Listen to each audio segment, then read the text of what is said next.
So, the story of the explorers who discovered the Tasmanian tiger, known as the thylacine, and their fall to eventual extinction is one of the most overlooked stories of the Age of Discovery and the cataclysmic effects of discovery that I've ever come across. So, there is an island at the bottom of the world that spent 12,000 years in complete isolation from the rest of humanity. The kind of isolation where an entirely separate branch of evolution evolves in silence, behind a wall of ocean currents, while the rest of the world goes on building civilizations, conquering continents, and never once knowing that this island is there. And that island is Tasmania, an ancient hidden ecosystem sitting at the edge of the known, or should I say unknown world, evolving in complete isolation without a fear of mainland predators. What the first European sailors discovered when they finally set foot on the island looked nothing like they'd ever seen before. Moving through the dense, wet forest of the island's interior was a striped, dog-like predator the size of a wolf that walked on four legs, carried its young in a pouch like a kangaroo, and could open its jaws wider than almost any other known mammal on the planet. And this story is about the Tasmanian tiger, or as we now know it, the thylacine, and the explorers who found it. The Tasmanian tiger, easily distinguished by his straight, unjointed tail, is now very rare. This is the only one in captivity in the world. My name's Luke, I'm an American explorer and an anthropologist, and I made this series in collaboration with Colossal, who has their own YouTube channel that's worth checking out, and this is Extinctions Through Time.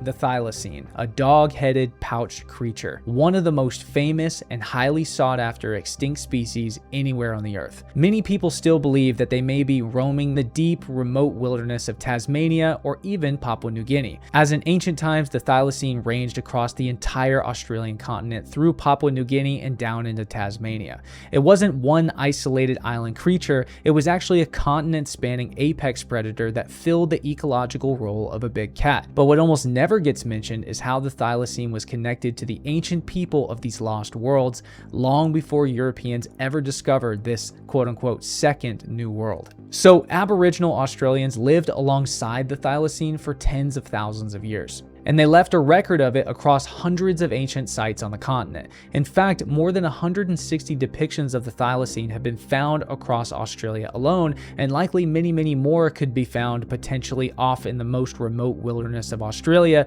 that's just mostly inaccessible for explorers. Australia's earliest European explorers discovered and recorded ancient paintings depicting the thylacine in multiple different Aboriginal art styles, and some of these styles are carbon dated to have been done just shortly before the Europeans arrived, meaning that it was possible that the elder Aboriginals that explorers encountered and spoke with had actually possibly seen the thylacine at some point earlier in their lifetimes. And it was these same elders who told European explorers in the 1850s that the thylacine could swim. And this is extremely compelling because later paleontologists studying the thylacine's remains would also confirm that the thylacine was likely a great swimmer. Now, this is loose but still fascinating evidence based on oral tradition that the thylacine could have survived in mainland Australia for far longer than we originally thought. But the latest evidence that we have for thylacines in mainland Australia is just around 3,000 years ago, and it's believed that the humans bringing the dingo with them from Southeast Asia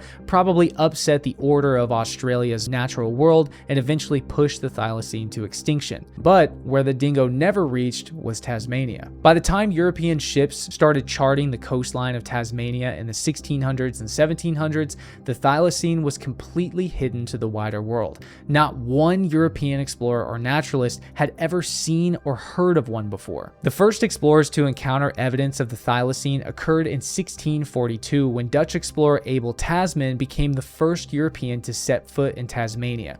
After setting off into the unknown, they returned to the shore, reporting that they had found the footprints of a quote-unquote wild beast having claws like a tiger. But they never actually saw the animal themselves. Only the tracks that it had left behind, and they sailed away believing that the isolated and uncharted island definitely held some kind of large beast. Then in 1772, a French explorer arrived on the island and his crew reported that they'd seen a creature they described as a quote-unquote tiger cat off in the wilderness, again a fleeting encounter of an animal retreating into the tree line before it could be properly observed. Now, the first definitive documented encounter came in 1792 when a French naturalist recorded a clear observation of the animal in his journal on May 13th. But the description that would finally introduce the thylacine into the scientific world came in 1805. Patterson describes what he'd seen as an animal of a quote-unquote truly singular and novel description, a phrase that once published in the Sydney Gazette on April 21st, 1805, ignited a fascination in Europe that would have devastating consequences for this mysterious animal.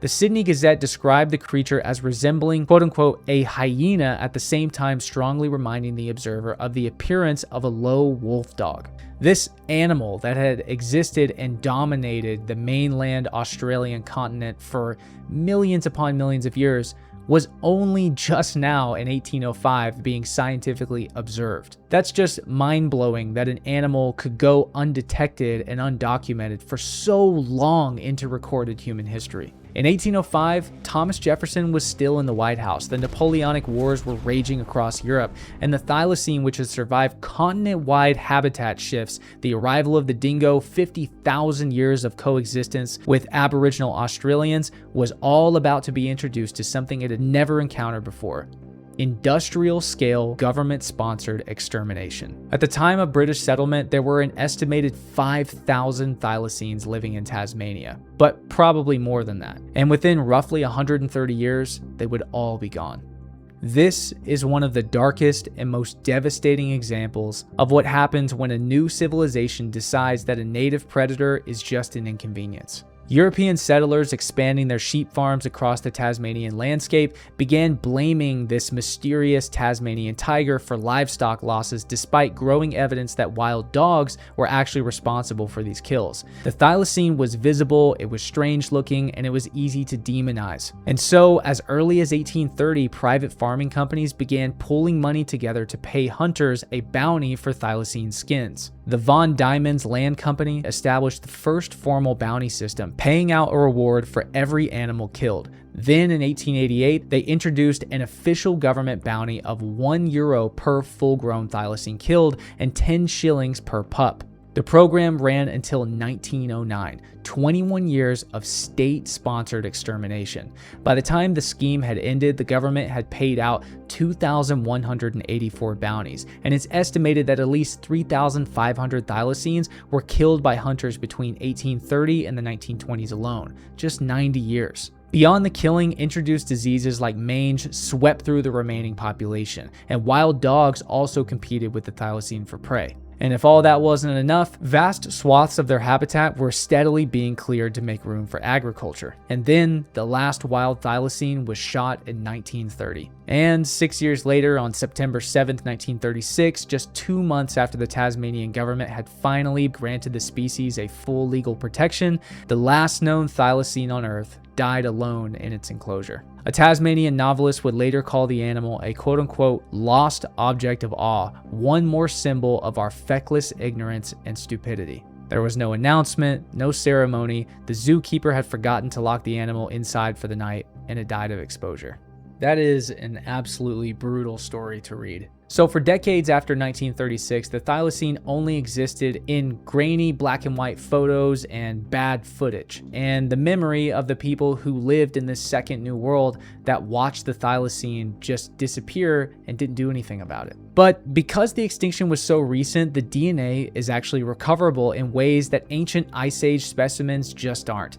In 2017, scientists actually published the first full thylacine genome sequenced from a 108-year-old pup preserved in ethanol, meaning that the blueprint for this animal still existed. The question was whether anyone had the will and the technology to use it. Then in 2022, the biotech company Colossal Biosciences announced a formal de-extinction project for the thylacine. In partnership with the University of Melbourne, the plan is to use the fat-tailed dunnart, the thylacine's closest living marsupial relative, as a genomic foundation, edit its genome toward thylacine-specific traits, and eventually produce a living animal that can be reintroduced into the Tasmanian ecosystem. By October 2024, 2024, Colossal announced a series of scientific breakthroughs that represented the most significant milestones the project had yet achieved. Their team produced what they described as the highest quality ancient genome ever assembled from an ancient species, approximately 3 billion bases in length, assembled all the way to the chromosome level, estimated to be over 99.9% accurate. This is crucial evidence of the power of Colossal's approach and an important step toward thylacine de-extinction. We are pushing as fast as possible to create the science necessary to make extinction a thing of the past. So the thylacine was painted onto ancient rock walls by Aboriginals 3,000 plus years ago. It was glimpsed by Dutch sailors in 1642. It was finally described to the scientific world for the very first time in 1805, and it was hunted to extinction by government decree before 1936, with the final thylacine being left to die alone in its enclosure. And now, less than a century later, the genetic blueprint for the potential de-extinction of this animal actually exists, and the technology to use it is advancing much faster than anyone thought possible. So, this forces us to ask the question, what do we owe to a species whose extinction we directly caused, when less than 100 years later, we find ourselves with the resources to potentially give this species a new chapter in our world? And of all the things that modern humans find themselves doing, I can hardly think of anything as important as preserving and, when we can, bringing back parts of our lost world. I'm Luke. Like and subscribe for more human history of extinct species, and I'll see you on the next one.